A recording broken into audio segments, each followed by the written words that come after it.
Rachel Payne, welcome into the weeds. So great to have you on. The first time we've had another Legalise Cannabis MP on. You've flown up from Victoria today. Yeah. So cool to see you here in Sydney. So wonderful to are see you. I'm great. And, you know, what trouble we're going to cause, the two of us together. I mean, getting one, let alone two Legalise Cannabis people together is always going to be a fun time. It is always trouble, and you've been causing a lot of it in Victoria. You've been causing a lot of trouble for a long time for people, but doing good things, really, doing good things. Yeah. How long have you been an MP in Victoria? It's just gone 2 years. It's I'm 2 years now. Yeah, halfway through my term. So in Victoria, you have a 4-year election term. Yep. I was elected in November 2022, but we actually don't step foot into Parliament. You get sworn in sort of December, but you don't step foot into the role until like February, until Parliament resumes. So it was a little bit of a no man's land for the first little while. So February for me is always like, it's been 2 years now. Yeah.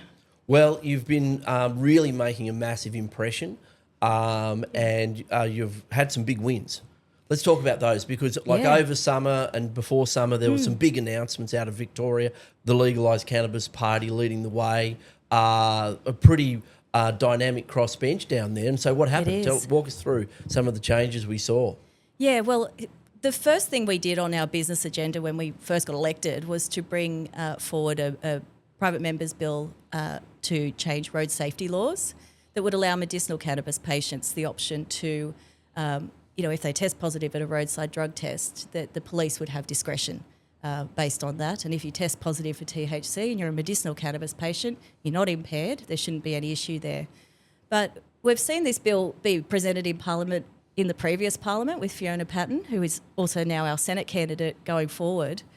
But we noticed that the government just wasn't going to budge on this, and what they did sort of say was, we need more evidence. That's when they sort of said, we're looking to do a trial around testing patients on the roadside. And we were sort of amenable to that, because they gave us a time frame of, say, this could be resolved in about 18 months. What they failed to mention was it would be 18 months from when the trial started. And fast forward, the trial is underway now, led by Dr. Tom Arkell and the team at Swinburne. We know what research Tom has done before, and we know what kind of success rate he has had with identifying that, yes, a patient may be impaired when they first take their medication, but after a few hours, obviously that level of impairment deteriorates to a point where you would be safe, or a considered safe driver, well below 0.05 in comparison. But there was just no appetite for that for reform to happen, and we kept pushing and we kept pushing. There has been an inquiry into this, a roundtable that was set up in the previous Parliament as well, that looked at what options are available, and the police were probably the biggest sticking point.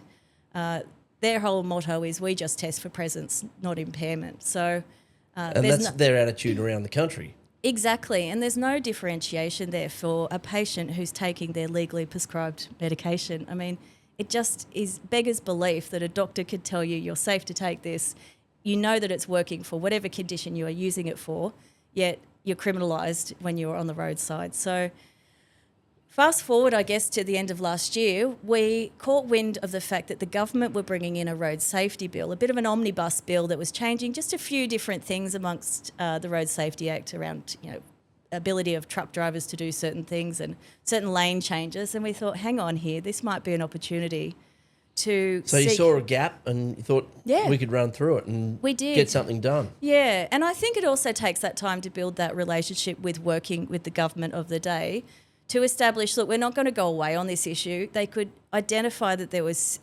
serious misforgivings in the legislation, that there was discrimination going on, and they didn't quite know how to navigate that.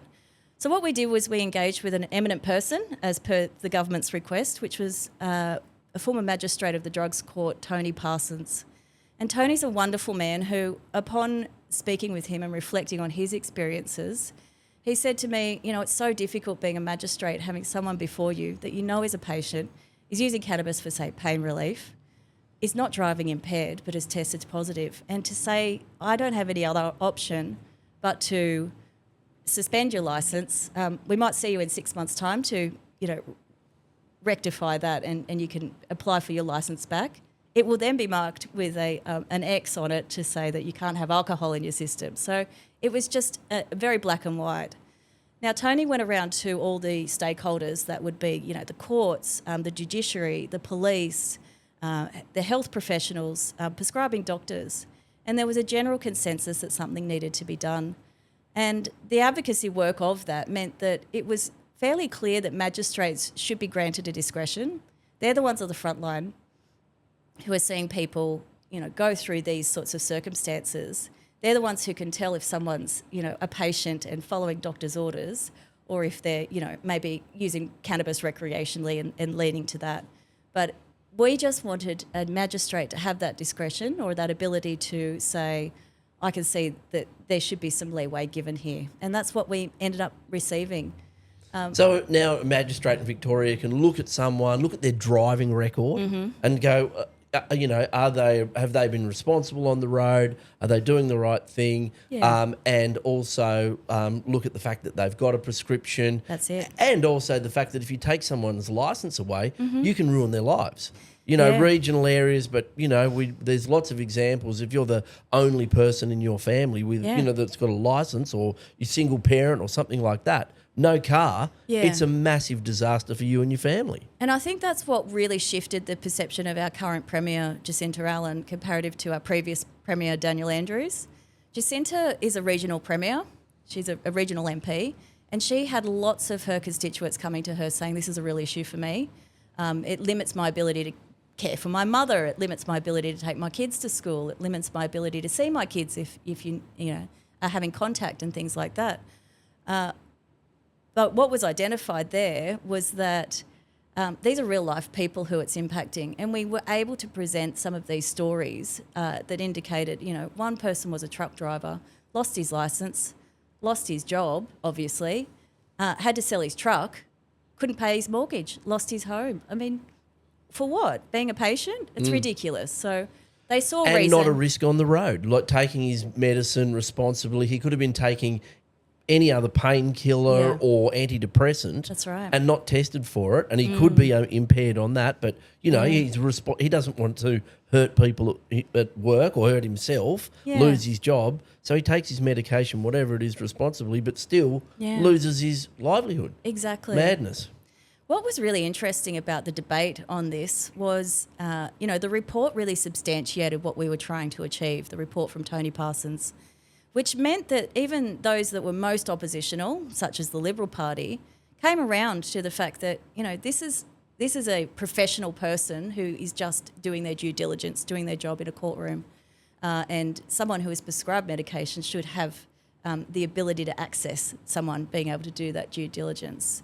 But the only person who voted this down, everyone supported it, except one person, which was Jeff Bullman from the Shooters, Fishers and Farmers Party. Really? Only person who didn't agree with the general consensus. Come on, shooters, fishers and farmers. You can do better than that. So many people who are shooters, fishers and farmers like a smoke.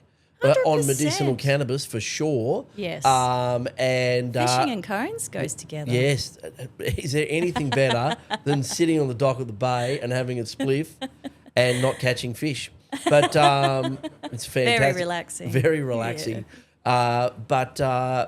Regional constituents, big vote for the shooters, fishers and farmers in regional areas, and for us too. So a bit of a crossover there. Yeah. I'll have a chat to them too up here because that's disappointing.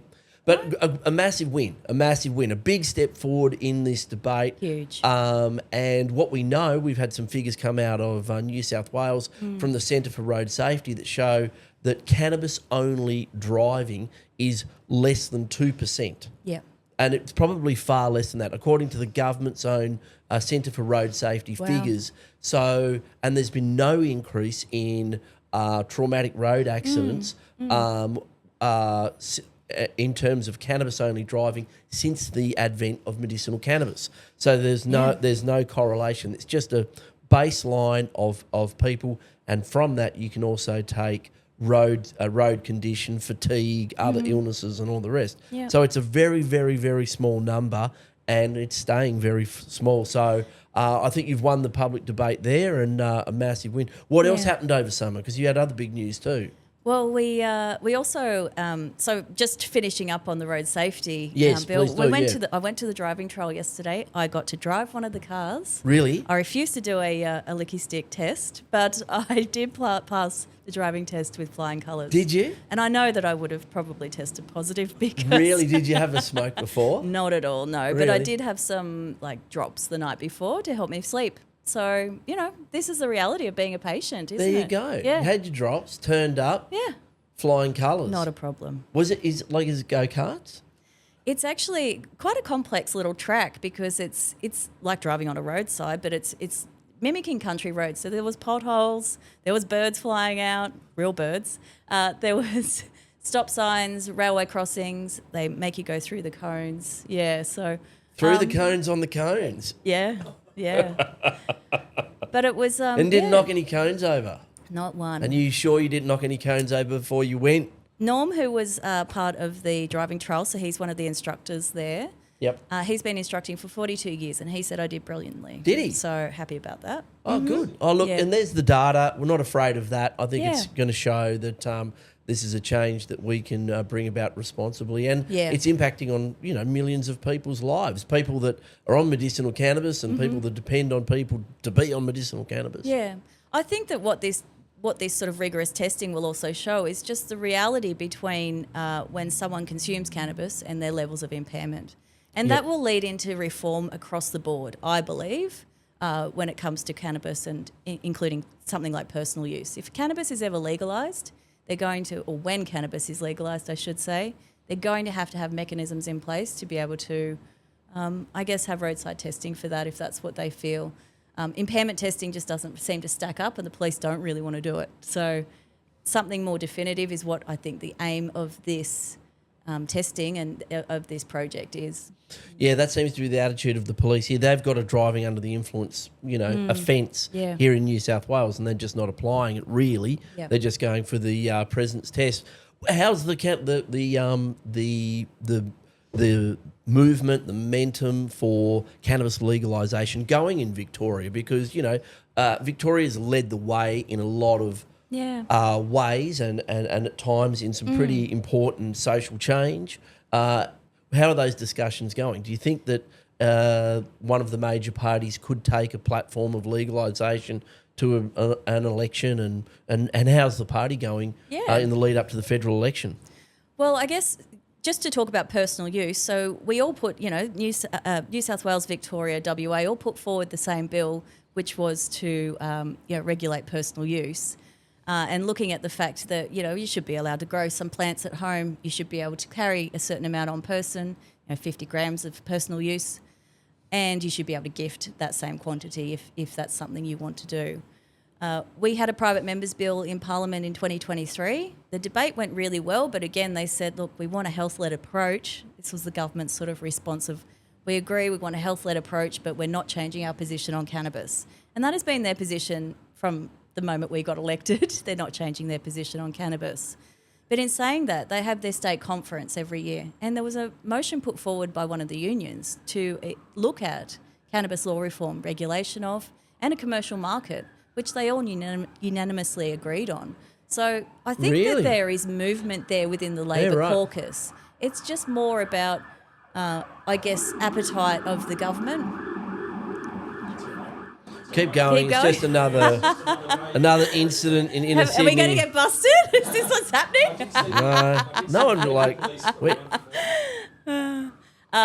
So we did see that momentum was kind of halted by this attitude of we're not changing our minds. Yet what happened during that debate in 2023 was the journos sort of thought, there's a bit of a story in this. Jacinta Allen, Premier of Victoria, have you ever consumed cannabis? Yes, she said. Out came the then Treasurer Tim Pallas to say, I have as well, and I enjoyed it. And so forth and so on. A lot of MPs were asked this same question, and about a third to a quarter of them agreed that they had consumed cannabis. And that wouldn't have happened 5 years ago in Victorian Parliament. So that to me was an indicator, look, we are getting the conversation started, it's happening. And fast forward to now, what the best mechanisms of government can be are the ones that have been successful. So I had a look at other private members' bills and where there had been success of getting the government to support them. And I found there was two. There was one that was a Greens private member's bill about banning plastic bags. Now, years later, the government then introduced legislation basically the same. And the other one was a safe injecting centre, supervised safe injecting centre, that Fiona Patten introduced as a private member's bill, that the government also supported and announced a trial of that effect. So I sort of thought, well, they're not going to budge on this, but what we can do is I moved a motion for it to be referred off to a bill review. So the bill is going to be reviewed in February, but what I also included in that was let's have a look at the ACT, because our bill is based on, we call it ACT Plus. It gives you a little bit more leeway around having seeds, more plants, and same amount on person. So once again, what are those key reforms? Like in ACT, our bill, the key reforms are, just so people, really understand. So in the ACT, I think you can grow 2 plants up to 4 per household. In Victoria, it will be 6 plants per person, probably 6 per household as well. 50 grams carry on person for it to be personal use, as well as being able to gift cannabis, because we know that most people who grow do give it away. We all do. And also deal with seeds and clones and being able to gift those as well, because cannabis has to come from somewhere. Yeah, and the ACT have just gone through a statutory review of that legislation, which was part of the process when they did accept that legislation. And these were some of the issues that they found, that how can you grow a plant if you can't have a seed or a cutting, So you're building on a good idea. And I saw the cops too in Canberra came out and said, look, we've changed our view. It's working. Good. On decrim and pot. Yeah. So they didn't jump up and down a year later saying, because I remember, I think it even made it into federal parliament, Canberra's weed laws, and they were saying, Good. The bikies and the triads were all going to set up there. They were already there, so, it doesn't really matter. I mean, it's already happening, isn't it? And if you're going to sort of look at organised crime, I mean, the best thing you could do is actually try to allow people to just grow their own, and then they wouldn't be going down and buying it from the bikies, would they? That is a very, very, very good point. Pretty simple. So smart move. So you're working through the process of getting this legislation through, because you can't just throw up a bill like a Hail Mary and say vote for it. Yeah. You've got to step it through and build that, and you feel like that's happening. Yeah, and you have to work with the government in Victoria, because they don't support private members' bills. If they do support it, what they'll do is reintroduce it with their branding on it, essentially, which is a real shame, because it kind of stifles our opportunity to have full democracy. And every other jurisdiction in Australia, there is support for private members' bills. Only a small percentage of them get through, but there is still that support and that opportunity to collaborate with government. Whereas we sort of have to have more of a frank conversation around, we've got to work with them if we're going to get any movement, because even if we did get the Liberal Party supporting us in the upper house as well as the crossbench, as soon as it went through to the lower house to be voted on, it's an overwhelming majority of government members in the lower house, so a bill will not even get read if they don't approve it.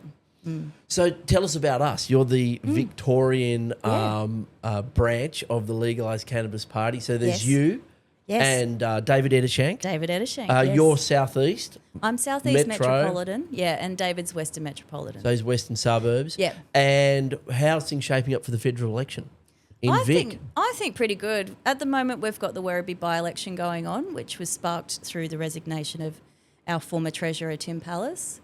And, the West is... we got a candidate there? We do, Xavier Mentor. Yep, Xavier Mentor. Oh, that's him. Yeah, he looks like a smart customer, and he's up fantastic. And about. Yep. He's doing a great job. He's a great advocate. He knows what he's talking about. Cannabis consumer, of course, but he's a horticulturalist as well. So he appreciates the beautifulness of the plant. It's green thumb. Awesome. Exactly. And he's out in the western suburbs, Werribee. Grew up in the west. We could go good there. I think we will. And, I think the West feels really taken for granted, particularly it's all Labor Party seats over that way. So, I still think the Labor Party will retain that seat. I think it's 11% margin, but they're going to get a real shake-up because of this. And I think a lot of people are going to be looking for alternatives, including legalised cannabis. Yeah, and that aren't the Liberal Party. That's right. So, I'm sure that's absolutely going to happen. And it is a cost of living issue, isn't it? Like, you think about it, for a lot of people, Like essentially with medicinal cannabis, if you're working, Yeah. you can afford it. That's But right. if you're a pensioner, you're unemployed, you're single parent, whatever, you know, so you're economically disadvantaged. Yeah. You are basically priced out of legalised cannabis because you can't afford to go to a doctor every 6 months. You can't afford to pay, and you're not allowed to grow your own. So it really would be a cost of living measure, wouldn't it? It would Legalising, be, yeah. And especially in places like the western suburbs. Exactly. And, you know, both the southeast and the west are very much working class areas. And we know that if anyone is picked up for cannabis use, it is mainly working class people. So it's overwhelmingly the working class communities. So, I think that, you know, we do quite well in working class areas because they are our people. Yeah, it's something I've heard said, and a key message. People think that it's just an issue for one part of the political spectrum. Yeah. Geographically, there's all these tropes in there, and I really don't think everyone truly understands how big it's a sleeping giant, really. Drug law reform in Australia, and people want a sensible conversation about it. 100%. And I think just even in basic terms, most people who travel overseas where cannabis is legalised can see how much bread and butter that brings back into the coffers of, you know, through tax revenue. And, you know, when you are struggling through a cost of living crisis, no doubt are you questioning why aren't the government just moving on this? And, you know, we could be taking all of that funds from organised crime and putting it back into health and education and resources for our wider community. Yeah, I think Albo's just set to, you know, up alcohol excise again. So they're absolutely wringing that towel dry, going for alcohol excise, which is, you know, makes people go, well, you know, cannabis, probably healthier and better on the hip pocket than booze. And you make a good point. Like Thailand legalised, went to wind it back. All the real estate agents and property owners who were leasing out to cannabis shops, That's right, basically brought down the government and installed it, and they've maintained. You've been to Thailand, haven't you? You went to Koh Samui. Didn't you go to the cannabis retreat? I did. Tell us about that. What happens? What happens in Koh Samui at a cannabis retreat? And shout out to the amazing Brian from the beach Samui. Well worth checking out. It was wonderful. I mean, you wake up and you have a CBD tea. You have infused butter on your toast. So for those people playing at home, Yes. a CBD tea. Yes. So a cannabidiol tea. It's not like a THC tea. No.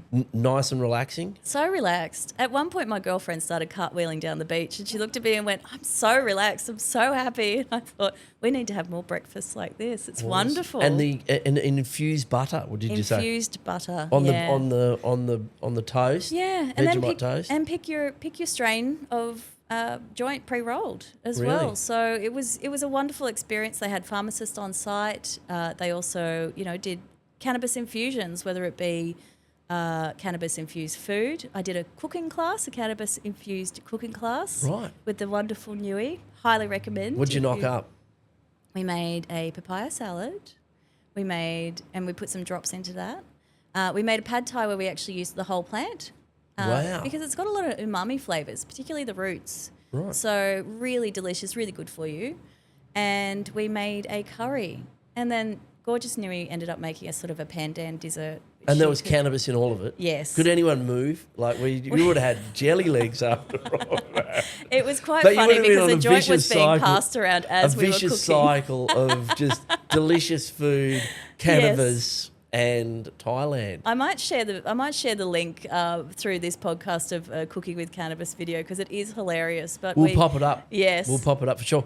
And look, you know, why don't we have that in Australia? I mean, how many places? How well would some businesses do with that? And everyone's like the hotel industry. You know, they should really get behind this because it's a massive part of tourism now. Yeah. We digressed. I think is that the word digressed? We were talking about Victoria, and it's important that we talk it because we're like literally days away from a federal election. Exactly. What's happening? Fiona Yes. Patton's our candidate. She's a great mate of yours. You've She worked is, yeah. together We for a have. long time with Yeah. the Eros Foundation, That's right. together in with the Reason Party, Yeah. and now you're leading the way in Victoria, really picking up the cudgels there. She's running for the Senate. Yes, we managed to twist that arm. Eventually got her to, we need Fiona. If anyone can handle Canberra and the Senate, it's Fiona Patton. And she has done 2 terms in Victorian Parliament, highly successful operator, a great negotiator, and really good at working with a huge cross-section of different members of Parliament. And that's the kind of person that you need elected. She's also a staunch advocate for cannabis law reform. Long term too, Long term. decades long. She has, yeah, exactly. And Fiona she's a real cannabis person. She's a cannabis consumer. She has grown her own. She has done all the things and has never shied away from admitting that in Parliament. And I think that that's something where there's such stigma around who is a cannabis consumer or what they look like.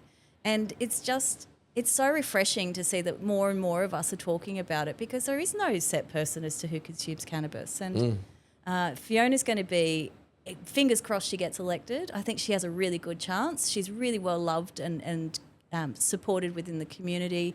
But more broadly, some of the work she's done throughout her 2 terms in Parliament are really reflective of her capability. Yeah, her and values. her values. That's what she takes. Like she's a ferocious, network builder and is. also conciliator. She works across some pretty diverse groups very, very well. Someone I think who's a great model when I look at effective politicians who don't pick unnecessary fights, really try and look at, what am I going to try and get done here, and have got a legacy of, like yourself, straight away writing laws that made a difference to people in terms of equality, recognition of, sex work, all kinds of things. And that's the thing. I mean, the government never asks anyone out of their own cabinet to head up a reform project. And they asked Fiona to chair sex work law reform and go forward with decriminalising sex work. I mean, that's amazing for someone external of the government to be asked to put to task on that, really. And she did an amazing job of doing that. Voluntary assisted dying laws in Victoria. Was Victoria the first? I think it was, wasn't it? Yeah, I believe so. And what a difference that makes to people's lives. Just deciding, what an empowering thing, in terms of freedom, personal, liberty. Yeah. What a massive win. Yeah, spent convictions, safe access zones around abortion clinics. I mean, Fiona's the kind of person who is willing to take up the fight, but does it in a way that is collaborative and never gives up. She's tenacious, and that's what you need.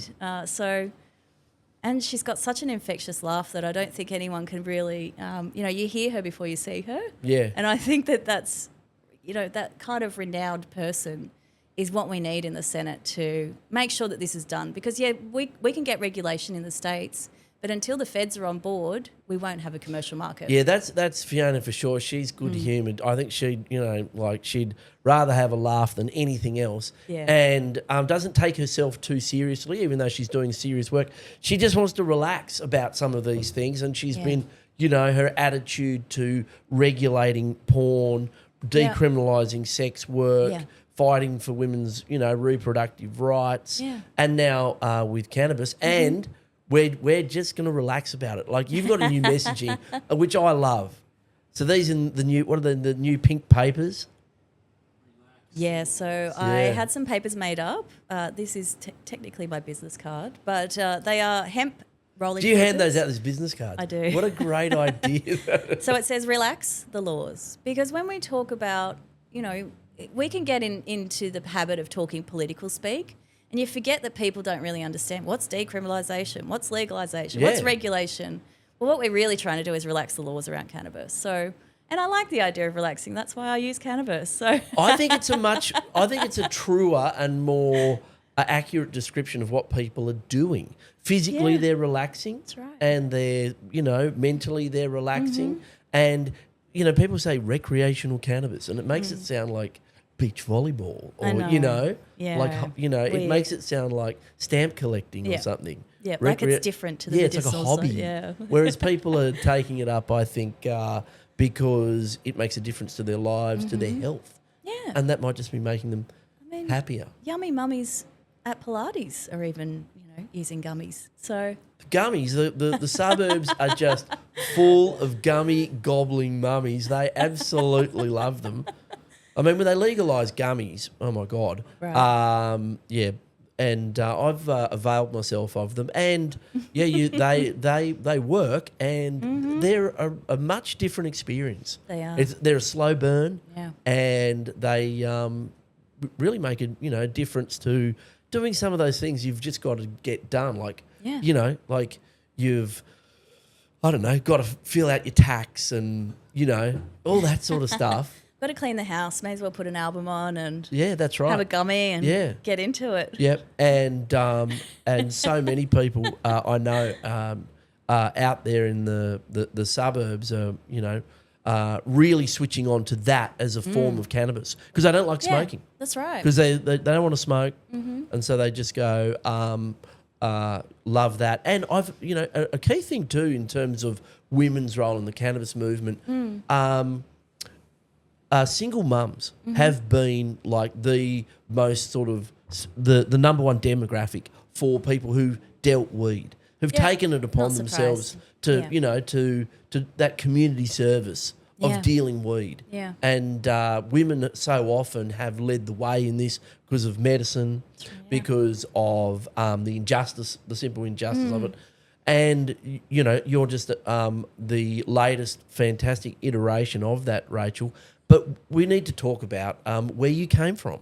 Because you're not getting, we're here to get into the weeds, and we've heard Sure. about what you're doing politically, and that's fantastic. But Yeah. you're from Newcastle. You're actually from I New am. South Wales. Yeah. Newy girl.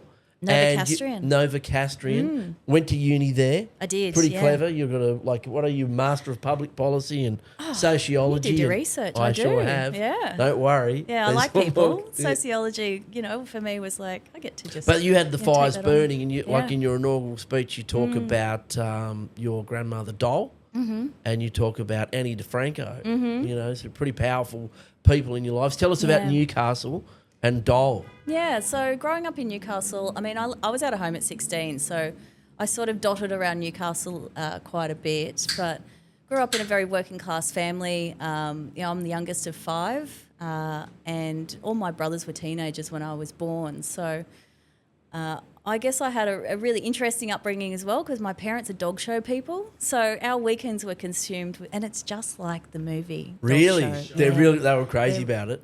They still are. Neurotic. Yeah. And they, Really? What people dog- what do sort look of dogs? like Pekingese and French bulldogs. No way. The two that you shouldn't be breeding. Pekingese. They got like the worst attitude of like any animal really on earth, haven't they? Some of them. When you've got a bad Pekingese, Yeah. they're like a Chihuahua. Oh, exactly. But I was I'm a bit sure of a they're shy beautiful. kid, so having animals around for me, and I love animals. I mean, still to this day, if I see a person walking their dog, I see the dog before I see the person. That's the dog acknowledges me as well. It's like they can tell I'm kindred spirit or something. But yeah, it's really gorgeous. But yeah, grew up in Newcastle.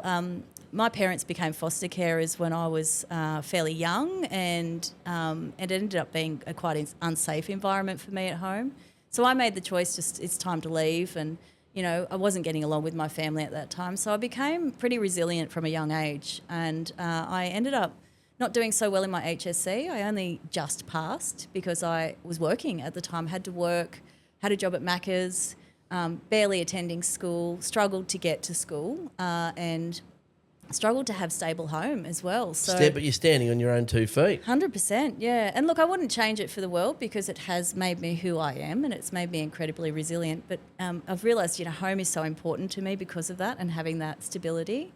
But I didn't do well in my end-of-year exams, and because of that I was offered to either repeat high school or I got the opportunity to study at Southern Cross University in Lismore to start my arts degree up there, and I thought, fuck it, I'm going to move to Lismore. Oh, see, that's where the problem started. You're from the northern New South Wales. Exactly. You've been indoctrinated. Yeah. You've been inoculated. Exactly. Awesome. And I do remember, just 18 being in Nimbin, and I do remember vividly sort of interactions with Michael Balderston, who obviously is the president of the Hemp Embassy and the president of our political party, a legend in his own right, and the unofficial mayor of Melbourne, unofficial mayor of Nimbin, I should say. He should be the mayor of Melbourne. They're doing Melbourne a world of good. We do They pretty could well, loosen up for sure. Yeah, that's right. Well, that's we're in Sydney, so we can't really talk. No, that's true. So you were out there. You were out there in Nimbin. Yeah. Wow, that's my fantastic. first boyfriend was from Mullumbimby, so got a lot of family friends up there. Had the old plantations under the lantana bushes sort of situations going on. So I did have an interaction with cannabis from quite a young age, and really appreciated the beauty of the plant. And being in Lismore, you often get stuck with floods and things like that. So you keep yourself entertained best you can, and that was all part of it. Yeah. Wow, that is surprising, but also not surprising at all. And Lismore, and then you applied. You went to uni. I did. Yeah. You did really well there. You end up with masters and thing. masters in public policy. Yeah. So I finished uni. I ended up finishing uni at Newcastle Uni. I sort of did my rounds. I did some journalism. I did some creative writing. I ended up landing my arts degree, finishing up with policy and sociology as my majors. But from there, I sort of moved up to Brisbane, and I started working with Centrelink and then the family law courts after that. So I went from one side of the counter to the other, I always joke, with my Centrelink job, which I really enjoyed, because the most people who attend Centrelink are just there because they have to fill out a form, or they have to lodge something. And because I was so well versed of being in the system from a young age, I knew how to sort of help people best of their ability, rather than people having to stand around waiting for someone to sort of, I guess, stigmatise them and judge them. I could actually just say, here I am, I'm here to help you. So I had a liaison role in Centrelink, and then moved into family court. That would be hard. Like Centrelink can be a pretty rugged place, and you see... it's an essential service for a lot of people. Yeah, it sure you see is. all of humanity there. Mm-hmm. Yeah. So and a lot of disparities disparities there as well. I mean, they would ask some people, depending on what payment you were receiving, to lodge tax returns. Now, you don't lodge a tax return if you're receiving New Start or Youth Allowance, and or the dole basically. And that's where we ran into things years later like robo-debt, because they don't check that you're not being overpaid for many, many years, and when they do, hello, you're fucked, So I got a little bit stifled by the bureaucracy, I guess, and it wasn't, although I could appreciate it, it wasn't for me, by way of, I could just see that there was your classic public servants through to those that were there that wanted to make a difference but got really burnt out very quickly, because it's really hard to change the system. And I thought, I've always been a political person, but I never saw myself running with a major party. In saying that, I did maintain sort of being active politically in Were that any of your space. family political? Was your grandma Dole, was she political? No, not Well, really. they would have been Labor voters in Newcastle, wouldn't they? Yeah, probably. Yes. They were. Then they sort of Labor's they're not really giving us anything, so more likely then to vote Greens, I suppose, and now probably likely to vote. Well, they're definitely Legalise Cannabis voters. Good. They text me when they do, but independents, I would say, and Labor leaning, but. And so you got involved in politics, and how did that work? But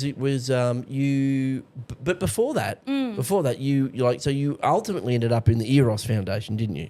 I did, yeah. But before we talk about the Eros, because after uni, there's the burlesque. You're not getting away without talking about burlesque and your misspent youth travelling Europe. Walk us through it. So you're a burlesque star in Paris and London. Yeah. Walk us through it. I was working family courts in Brisbane, and a long-term relationship broke up. So I thought, bugger this, I'm moving to Melbourne. I was down there on a secondment and ended up working down there more regularly. But I've been to a few burlesque shows, and Melbourne is sort of a bit of a mecca for performance art. And I thought, I'm going to give this a go. You know, I went along and I've never danced in my life. I love dancing though, but I went along to have some lessons with a studio called Bottoms Up. And my teacher, Willow, at the time says, I love your enthusiasm, but gee, you've got 2 left feet. So any sort of group performances, I would, because I'm left-handed, I'd go left first, not right. So we decided pretty quickly that I was to be a solo artist, and I loved performing, and I loved burlesque because it's so enshrined in political ideology, and it's commentary, really. It's satire of politics, and it was a way of being, getting tongue in cheek with tits and ass. I loved that. And It's I a bit think of it's an up such yours to morals and judgment Exactly. and like freedom of expression and all Exactly. of that. Yeah. It's subversive. There's no doubt about it. Yeah. So just before my 30th birthday, I sort of thought, I'm done with working in the courts, and I've always had a longing to sort of explore living in Paris, go back to where it all began of burlesque, and understand a bit more of the history and the theory. So I applied for a visa and ended up working over there for a year. I worked in a bar that was next door to Moulin Rouge, and got along really well with a lot of the girls who worked there. I ended up forming a really close friendship with a French performer named Sabine, and her and I got to do some pretty amazing performances all through Paris. One of the best ones I remember was we were actually invited to, it was a private party, and it was in a dungeon, and this dungeon was underground to the point where you went down and down and down and It was down a layers. real dungeon.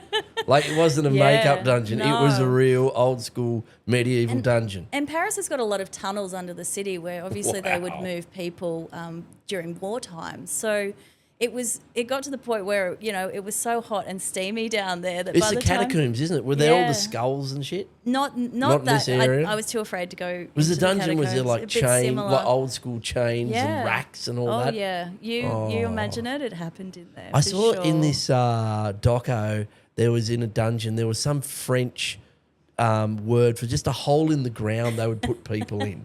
And I think it was the God. word for it was the French word for the hole of that we forget. And they just Ooh. put people down in it and closed them Yeah, up. wow. That would Ouch. have been like, there would have been a lot of embodied energy in there. Definitely. But Wow. because it was so hot and steamy, I mean, you generally perform with pasties on. But as soon as I, started to do my striptease reveal and, we were doing this duet together, it's so hot and sweaty that as soon as I started to shimmy, one pasty went whoop, boom, one way, one pasty, whoop, boom, the The other way. pasties, and so- the apparel on the exactly. on the Little nipple. tassel twirls, yeah. The tassel twirls. That's right. They're pretty So fundamental to burlesque. generally, yeah. Yeah. But when they fly off, you just keep going. So Really? I didn't Okay, ever just- find them. the show just keeps on. The crowd acquired them that night. You don't have a roadie that comes back, runs on, and You puts should. them on. I mean, this was such a private thing that we didn't know where we were going until an hour before we were expected to be Really? there. So, which Wow, was exciting. That sounds all very Stanley Kubrick and Yeah. what's that? Eyes Wide Shut or That's something it, like that. yeah. Wow. I had a few but opportunities. you must have been good because you took it on the road and you did like Yeah. it was a massive part of your life. It was. I loved performing, and I performed. I performed with many troupes as well, but predominantly as a solo artist.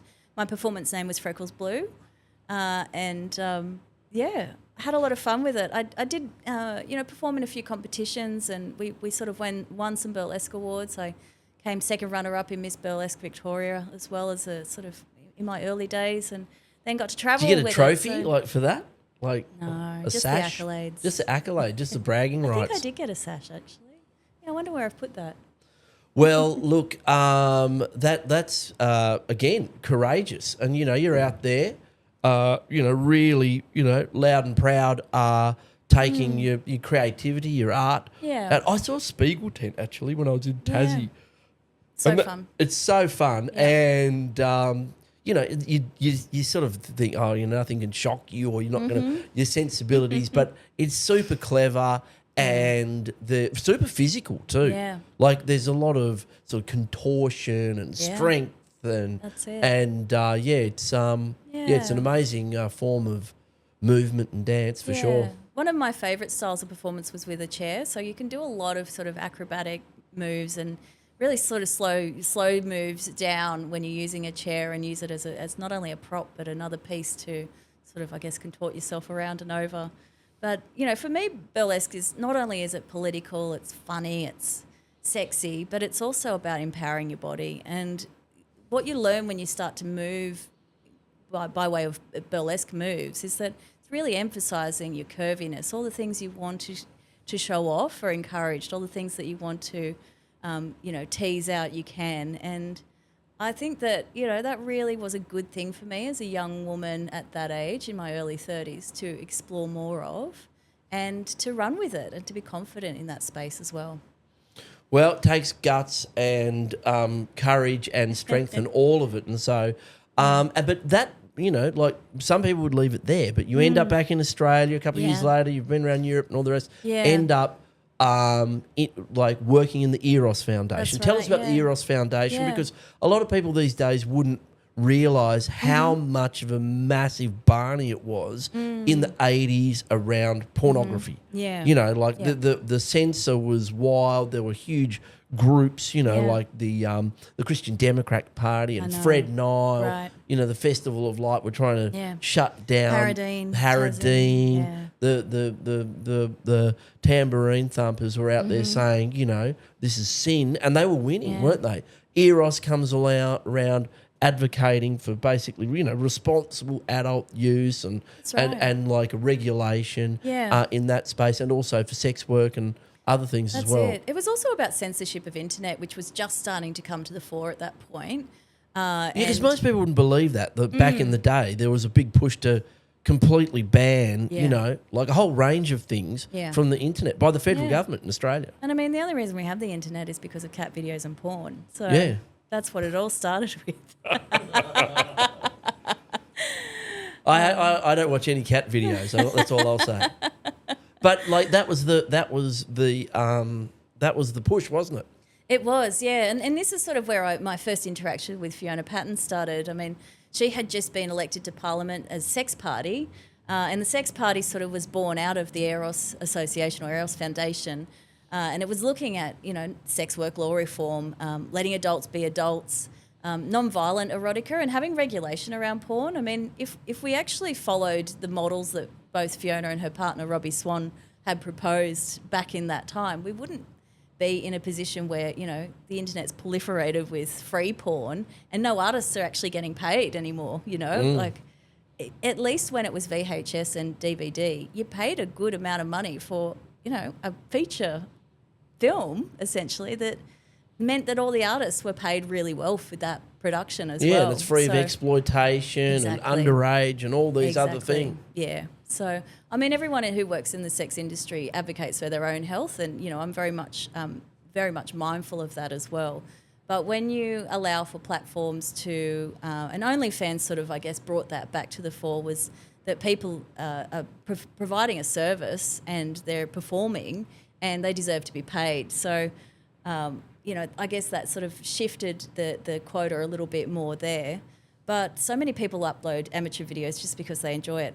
Some people upload content that is non-consensual and upload content from an ex or revenge porn, as has been touted. So, we don't want to see that weaponised. We want to see porn should be adult entertainment, and it should be consensual, and it should be about enjoying those exciting experiences.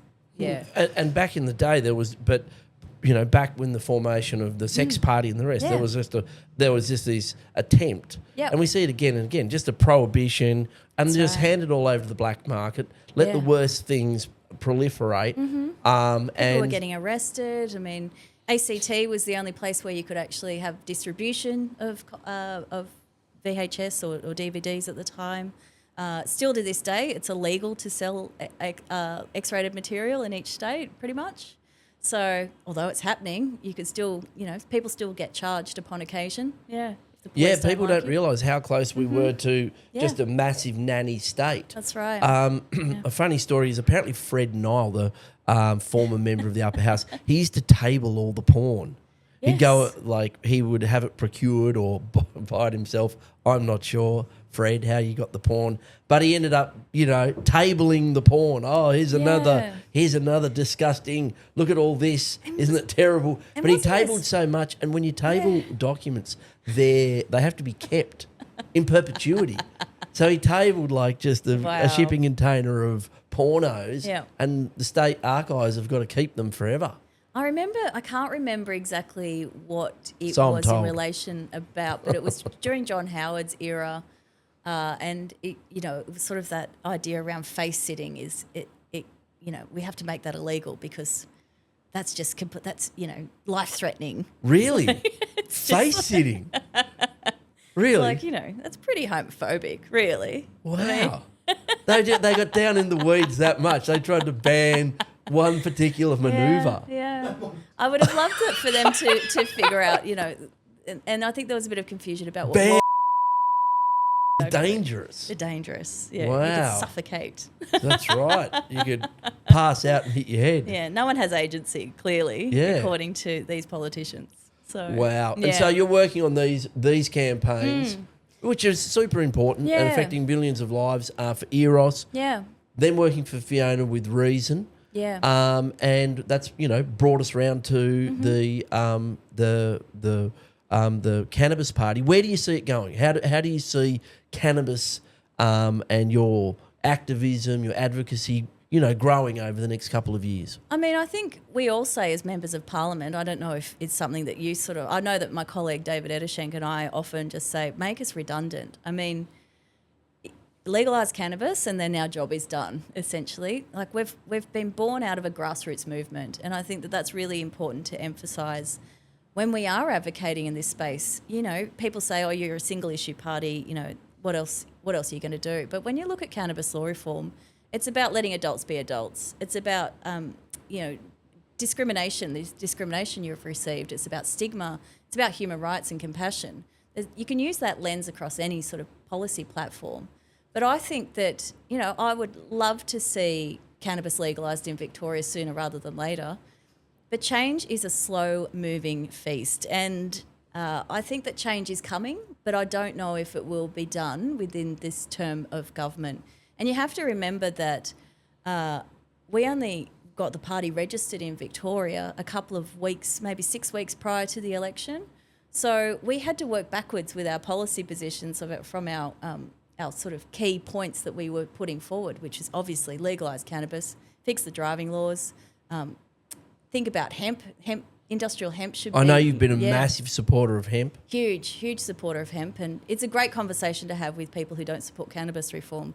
They're more than likely happy to talk about hemp and the potentials there. So that's, again, breaking down that stigma. I mean, I think that legalised cannabis will be around for as long as it takes to get the job done. Yeah, well, that is exactly right. Like, I couldn't agree more, because it's been a social movement that's been around for... it's probably really been a part of the Australian discourse, which is our attitude to alcohol, drugs. It was a big part of even our constitutional debates back, like 120 years ago. It's still a big debate, and it's really been a big issue for 50 years. It's really interesting you say that the lens that you're bringing to these issues is guided by values. One of the key things I know you're super passionate about, and the thing you fight fiercely for is feminism. Yeah. And I noted in your inaugural speech that the balance in the Victorian upper house is now a majority women. It is. And that's pretty powerful, isn't it? And you're like one of a cohort now of women who are really changing society and really dealing with some of those key issues of inequality and discrimination and et cetera and so forth. I think we're a lot more. There's a lot more productivity going on as well, and What women just get it done. Just a bit more collaborative, maybe. Yeah. I'm not too sure. Maybe it's that the blokes are behaving a little bit better and aren't drinking as much. I don't quite know, but I'm only still fairly new to the place. But and I mean, you mentioned my grandmother Dole earlier. Dole for me is someone who a lot of what I do in Parliament is in consideration of what she went through. And my grandfather was a police officer, and you know, I don't even sort of really refer to him because he was such a brutally violent, horrific man.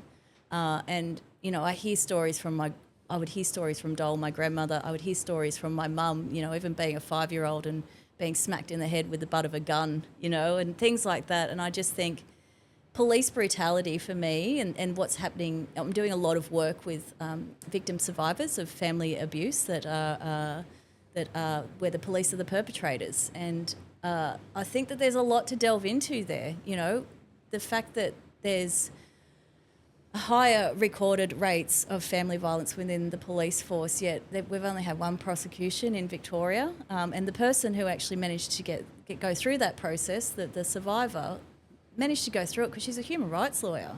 I mean, anyone else trying to navigate that system wouldn't have any success, but she was so tenacious and wanted it done and needed to be safe and needed something done.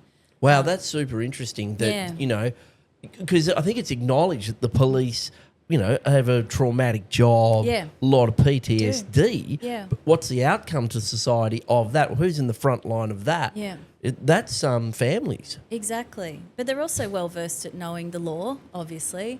They have access to weapons. They have access to training that makes them more dangerous. And a culture of like a brotherhood of having each other's back and, you know, stonewalling on, you know, when it comes to their own integrity and criminality and these things. Yeah. I mean, so you're picking that fight up as part of, you know, yeah. as a part of your story and something you've taken into the parliament. Yeah. Well, good for you. And I'm fortunate enough to be part of the Integrity and Oversight Committee, which is, I'm only one of 2 crossbenchers on that committee. And it's where you actually are the oversight committee for our integrity agencies, which are IBAC, the Victorian Ombudsman, the Information Commissioner, and the Integrity Advisor that oversees all of them as well. So I have a lot of interactions in sort of, is the system fit for purpose? And front and centre for me is, you know, we do have a family violence epidemic in this country, but if we look at the toxicity within the police force, we have to, I feel as though, for me personally, I want to start there, and I think the rest will start to flow. We'll see a change in culture. It'll take a long, long time, but I'm committed to moving forward with that. Well, that's fantastic. I'm not surprised. And it's a key thing. Like, there's not a lot of discourse these days about, you know, like we see there's so many, you know, violent role models for young men. There's I suppose there's a discussion happening, but maybe not a proper, like a fully mature one happening about how we deal with violence in our society. And the Cannabis Party can be part of it because one of our ethos is peace and like bringing people together and making sure, you know, that we operate as individuals and as communities and societies as peacefully as possibly, and make sure that, you know, we relax but deal with where things are definitely unrelaxed, and nothing more unrelaxed than, you know, heavy violence against women. So an incredibly important area to be working. One of the other areas you've worked on, Rachel, and you've had a big win recently, is drug checking. Yes. So, and it really has been the domino to fall nationally. Victoria moves very quickly, built a lot of pressure in New South Wales. It's fantastic. So we've got our own trial out, and, you know, shout out to all the advocates out there, like, you know, Unharm and all those other Harm groups. Reduction Victoria, Bill Testing Australia. HRA, all those groups who've advocated for a common sense approach to a difficult issue for a long time, but that has taken persistent, rational advocacy. How did you do it? And what have you done? We actually worked, so there has been, previous parliaments have actually collaborated across the crossbench to sort of raise this issue many times, and we sort of saw the success of that, getting that, you know, in front of the government to say, you need to, you know, people are dying out there. There's a lot of bad drugs going around, but also there's so many novel substances, including, you know, things mixed with nitazines that are deadly for a minute dose. You know, we don't want these getting into the hands of particularly young people that don't have a lot of exposure to education around drugs or And understanding. these nitazines are a nightmare drug, aren't yeah, they? it's crazy. tiny, minuscule amounts is the same as sort of 100 times stronger than fentanyl. We know fentanyl is incredibly dangerous. It's like we've jumped the fentanyl wave here and just nitazines are around now. Who makes this shit? And who goes out there and makes nitazines and then I don't know. puts it in something? And from what I've seen, they're sort of appearing just as tiny tablets, and they're using them to. But if they're preparing it as, say, cart or something like that, all it takes is for a tiny, minute amount to get mixed in with whatever other drugs are around. And we know dealers probably have a multitude of drugs around. They'll probably have MDMA. We've seen it in MDMA. We've seen it appear in cocaine. We've had a whole family die in Victoria because they thought they were consuming cocaine, and within, you're dead within 2 to 4 minutes. So there's just no recourse for that unless you've got naloxone on hand. So, but these were some of the conversations. And these people don't think they're having some super, mega opiate. Yeah. They think that they're having, which are naloxone. So they're not heroin users. We're big consumers of cocaine in this country. It's a reality. It's a fact. And, these substances are making their way into these drugs, and it could affect anybody. A lot of different people take drugs for a multitude of reasons. And we've had it in Sydney. We've had young people, I think, on the North Shore. Yeah. Get sick. Yeah. Get very, very sick from it and go pretty close, I think. And dangerous. a couple, I think, have passed as well. So something that is a real issue.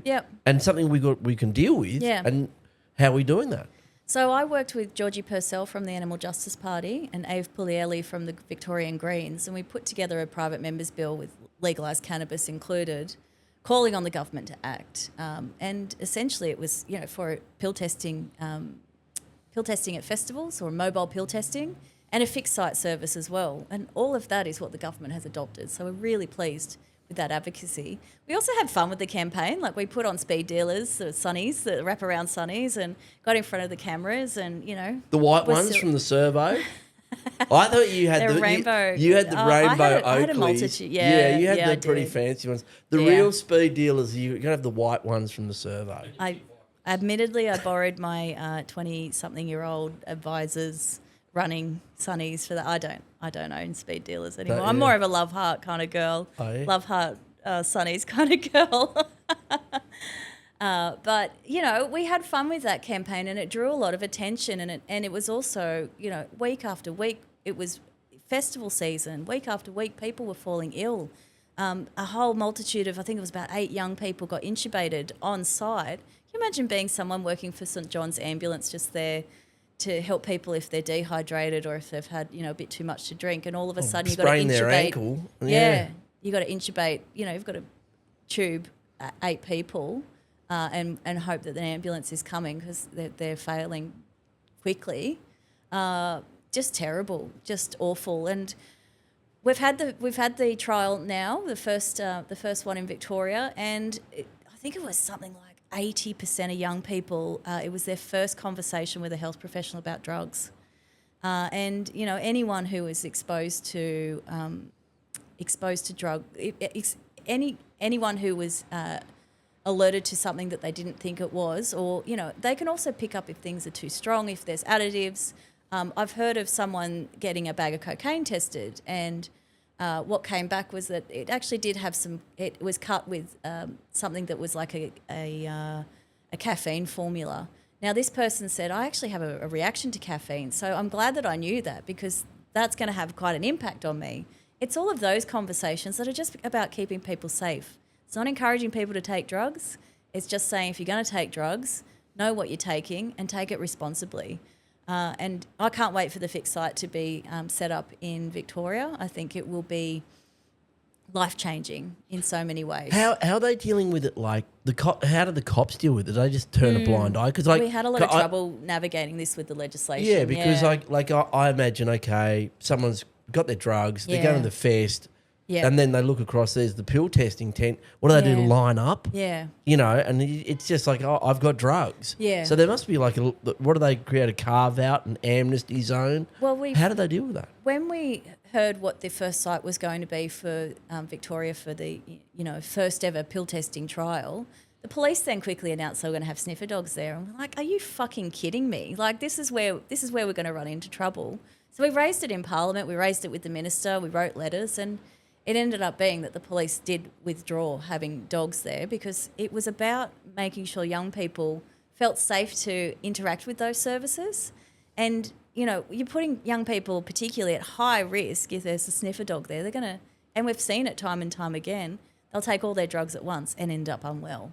So, or, even worse, fatal, it could be fatal. So, and the other thing is, is it true that there's a high proportion of people who just who get their drugs tested and then they say they think it's cocaine or Molly or something like that, and it turns out no, well it's a bit of this and a bit of that and some of the other, and they say I'm not having that from column B. Exactly, yeah. So when given the option, the majority of people will say I'm disposing of that. Yeah. Well, and that's just agency for people. Yeah. It's empowering people. Yeah, you want to have fun. You don't want to get sick. And saving people's lives. Yeah. I've noticed at festivals too. We do a few festivals like the rock metal festivals, all that sort of thing. Up here, lots of our people there. Yeah. It's huge. We've got a great everyone's going. Yep, absolutely, we're on board. But because they're smoking, it's outdoor. It's outdoor. Yep. People can smoke, so it's a smoking area. And everyone's just smoking weed. Mm-hmm. Everyone everywhere is just smoking weed. Yeah, we're the Legalise Cannabis tent. We have people are smoking weed in our tent. Now I'm sure the vast majority of them have got a prescription, and lots of people just come up, don't they, Pete, and just go, "Oh, I'm on the medical. I've had this. I've got ADHD. Blah blah blah blah blah." And they're legit too. Yeah. They go, "I've got a thing and it helps," and all the rest. Yeah. The people who don't have those things and don't like cannabis don't smoke cannabis. But the cops just leave it alone. Yeah. So they patrol these festivals. They're in the festival. They're making sure that everyone's safe and there's no violence and all the rest of it. Yeah. But I've clocked them watching people smoking pot, and I think that they go, look, like a huge metal fest in Western Sydney. People go, hey, it could be raucous. Yeah. People are much more relaxed, toned down. They're buying more food. Yeah. It's pretty. It sort of adds to a cohesive vibe. I think the cops are picking that up. Do you think they'll do that too with pill testing? They'll go, we didn't have an OD. There wasn't someone freaking out, having a reaction. Yeah, I mean, they still. I think there was a couple of people arrested at that festival because they had excess amount, like they had, bags and bags and bags. They were clearly there dealing drugs. I think there was a couple of arrests, but we didn't hear of anyone being strip searched or anyone stopped and searched that was just there as a punter, which is a good thing. When it comes to the fixed site, we were really concerned because the police didn't want to. We sort of thought there should be a bit of a buffer zone around that for police activity. They weren't amenable to that, but they have worked with the government to establish this legislation, and so everyone's in agreement on, yes, we're going to have a fixed site. The police will have no presence around that site, but we do have a concern. And some of the things that the opposition raised were like, someone's going to go in there and get drugs tested and then stand outside and sell them. It's like, no, they're not. No, and they're not going to do that. And we've got the evidence of the medically supervised injecting rooms in which has been operating in New South Wales for 20 years. Super successful, saved like thousands and thousands of lives. Now one in what's happened within Victoria. We got an agreement for that. Yes. The opposition are against that, aren't they? They want to. They do. Yeah, like what a stupid thing to do. They've got one in New South Wales they can point to, run by Uniting, do amazing work. I've visited it and it's amazing. I can't think of a harder job for someone to turn up each day and to be caring for someone in that situation and saving lives. Yeah. Yet, you've got political opposition. Did the Libs back the pill testing in Victoria? Oh, no. Really? Gosh, no. They're all clutching pearls and just want people to, I think they've forgotten that Peter Dutton's son on his 18th birthday took a selfie of himself with a bag. Like, I mean, seriously. Like, bring in coke testing for politicians, right? Breathalyzers and coke. I'd be amenable to that. I yeah. don't drink at work for that reason. I think Well- you shouldn't. You're at work. Calm down. Yeah, well, exactly right. So, look, it's really important work. Another Yeah. thing that's a big deal is strip searches. Yes. So one of the big, like, I think one of the less clocked parts Mm-hmm. of cannabis is that cannabis becomes a lot of the time the reason the cops pull someone up, search them, Yeah. hassle them. And especially with our Indigenous community, Totally. Islander communities, these minorities, they get over-policed, in my opinion. They get searched. Yeah. Cannabis is a reason I'm going to search you. Strip searching for... Yeah. And sometimes we're talking about children. In New South know. Wales, Awful. do the Victorian police strip search children We've for found- a 20 foil of weed? When it's 420 first, like when we have our 420 day in the park, yes, they do. I saw that was search heavy this everybody. year. Yeah. We should get some footage up of that, Pete, so we can run that, because that was people hassled in the park, That's 420 right. in Yeah. Victoria. Yeah. But they're because the Victorian cops have got a reputation for being heavy-handed, and they were heavy with just some cannabis activists. They know it's just some pot. And do they strip search kids in Victoria? I dare say they do. I haven't seen it. I haven't seen reports of it. But we did at 420, we definitely had young people there that were searched. I think they were all like 18, 19.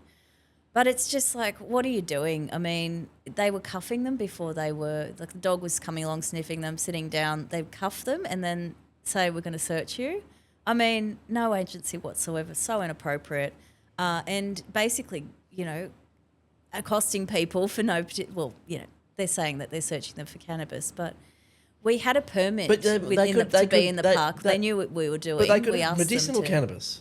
And exactly it. So the majority of the people who got searched had a prescription, but they'd search first and then see the prescription after. So it was an exercise just to razz us, to So they don't humiliate say, us. do you have any cannabis on you? They And definitely got better last year, but the year before and the year before that was probably the worst. There was police on horseback, probably 30 police on horseback. It would have been a $100,000 police operation at least. full riot squad out for Yeah. just some people saying, free the weed. I know. Ridiculous. Mad. It is totally mad. Yeah. Well, they're on a learning curve too, aren't they? The police. Yeah. And they're sort of caught in the headlights a bit, aren't they? With RDT, and they've got all these people that they're booking, and they're saying, "Oh, I'm a medicinal cannabis patient." They're sort of in a way the meat and the sandwich.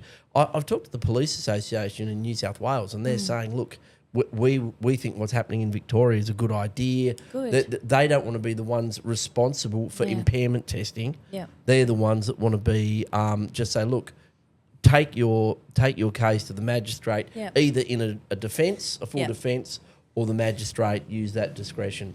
So Yeah, exactly. I mean, there's so many disparities there. It's like, it's not about road safety. If you only test for MDMA, methamphetamine and THC in Victoria, we don't test for opioids, we don't test for cocaine. If someone is pulled over at roadside drug test and they're clearly impaired, then police should have that recourse to do that. But I did ask, are all of the police that are at the roadside drug testing, that unit, are they all capable of testing impairment? Because it is extra training. Oh, no, not all of them. Just needs to be, one of them, or they'll take them back to base, and a sergeant will go through that process. So, if it is about road safety, make it about road safety. yeah, it's not about road Simple. safety. It's just about scaring people off cannabis. And I'll tell you what, they're losing. The figures are out. Millions of prescriptions in Australia getting more and more popular. Yep. More people, and it's that advocacy. People are at the barbecues. They're at the bowls club. They're at the surf club, and they've said, "I've had a bad back for ages. This, that, the other, endometriosis." The list of ailments and issues that cannabis can help with, and then the advocacy is super powerful. I mean, pain relief. We're an ageing population. It's a fact of life that people are going to be looking for alternatives with pain relief, and no one really wants to be doled out by a benzodiazepine, or run the risk of the further risk associated with taking medications to that effect. Yeah, and opiates, like I know a lot of people who've had opiates, they've got pain. Like I got a terrible back, and I've had opiates at times, and it just wrecks your digestion. It just wrecks your function. Yeah. So it's really, I find it really incapacitating. And with cannabis, it eases that pain, works, and doesn't destroy my life in other areas. And in actual fact, it's been a massive boom. Look, Rachel, you are an absolute powerhouse. So are you, Jeremy. You're smashing it in Victoria. Thank you. You are leading the way. There's no doubt about it. I think you're one of the best politicians in Australia. And the Victorian Legalise Cannabis Party are going from strength to strength. Great Senate candidate. Yes. Werribee by-election Werribee coming by-election. up next year. It's actually next year. Your election is up November next year. Oh, shit. Is it? Yes, it is. 2026. 2026 next year. Wow. So that's coming. And so, everyone, if you want a powerhouse performer in our parliament, Rachel Payne is that person delivering on your agenda and bringing a great set of values to the parliament. Proud to be in the party with you, and me fantastic human being. Thank Rachel you. Payne. Such a pleasure. Thanks for having me today. No worries.